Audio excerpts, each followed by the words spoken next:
ಸುಮ್ಮನೆ 1.5 ವರ್ಷ ನಿರಂತರವಾಗಿ ಡೈಲಿ ಕೆಲಸ ಇರ್ತಾ ಇತ್ತು. ಹೌದೌದು. ಸೊ ಅದಾದ ನಂತರ ನೀವು ಹೇಳಿದ್ರಿ ತುಂಬಾ ಡಿಪ್ರೆಷನ್ಗೆ ಹೋಗಿದ್ದೆ ಅಂತ.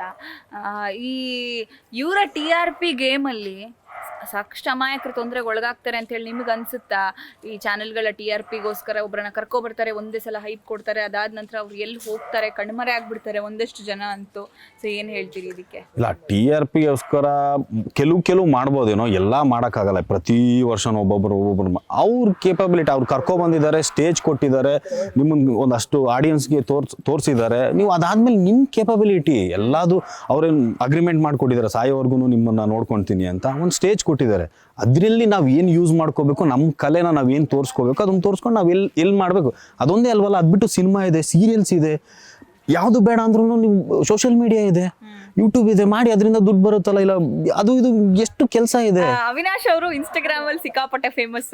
ಸೊ ಇನ್ಸ್ಟಾಗ್ರಾಮ್ ಇಂದ ಏನ್ ಹೆಲ್ಪ್ ಆಯ್ತು, ಯಾವ ರೀತಿ ಇವಾಲ್ವ್ ಆದ್ರಿ? ಬಿಕಾಸ್ ಒಂದು ಫೇಮ್ ತಗೊಂಡು ಅದಾದ ನಂತರ ಇನ್ಸ್ಟಾಗ್ರಾಮ್ ಸೋಷಿಯಲ್ ಮೀಡಿಯಾ ಬಳಸ್ಕೊಳ್ಳೋದು ತುಂಬಾ ಜನಕ್ಕೆ ಗೊತ್ತಿರೋದಿಲ್ಲ. ಸೊ ನೀವು ಇನ್ಸ್ಟಾಗ್ರಾಮ್ ಮೂಲಕ ಏನೆಲ್ಲ ಕೆಲಸ ಮಾಡಿದ್ರಿ? ಎಷ್ಟು ದುಡ್ಡು ಬರ್ತಾ ಇದೆ ಸೋಷಿಯಲ್ ಸೈಟ್?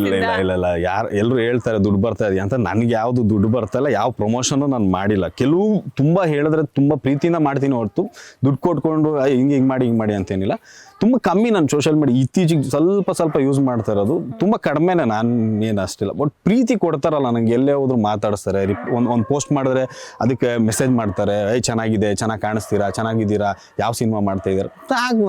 ಅದೇ ಪ್ರೀತಿಯಿಂದ ಮಾತಾಡ್ಬೇಕಾದ್ರೆ ನನ್ಗೆ ಯಾವ್ದು ಅಷ್ಟೊಂದು ಸೋಷಿಯಲ್ ಮೀಡಿಯಾ ಇನ್ಮೇಲೆ ಸ್ಟಾರ್ಟ್ ಮಾಡ್ತೀನಿ. ಓಕೆ.